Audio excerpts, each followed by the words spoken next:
ನಿನ್ನಲ್ಲೇ ಕಂಡೆವು ನಮ್ಮ ಮಗಳನ್ನು.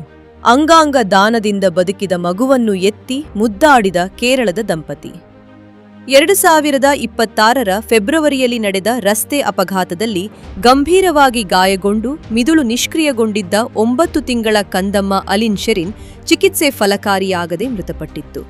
ತಮ್ಮ ಮಗುವನ್ನು ಕಳೆದುಕೊಂಡ ಅತೀವ ದುಃಖದ ನಡುವೆಯೂ ಅಲಿನ್ ಪೋಷಕರಾದ ಅರುಣ್ ಮತ್ತು ಶೆರಿನ್ ಮಗಳ ಅಂಗಾಂಗಗಳನ್ನು ದಾನ ಮಾಡುವ ಮೂಲಕ ಇತರ ಮಕ್ಕಳ ಜೀವ ಉಳಿಸುವ ಮಹತ್ತರ ನಿರ್ಧಾರ ಕೈಗೊಂಡಿದ್ದರು.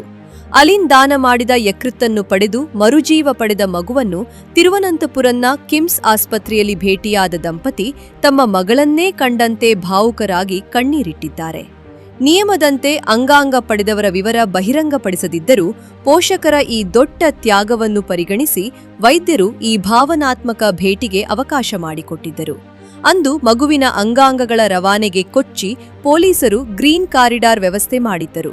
ಇಂದು ಅಲಿನ್ ಪೋಷಕರ ಈ ಕಾರ್ಯ ಮಾನವೀಯತೆಯ ಪರಮೋಚ್ಚ ಸಾಕ್ಷಿಯಾಗಿ ಸಮಾಜಕ್ಕೆ ಪ್ರೇರಣೆಯಾಗಿದೆ. ಇನ್ನಷ್ಟು ಸುದ್ದಿಗಳಿಗಾಗಿ ನೋಡ್ತಾ ಇರಿ ಸೌರಂ ಟಿವಿ.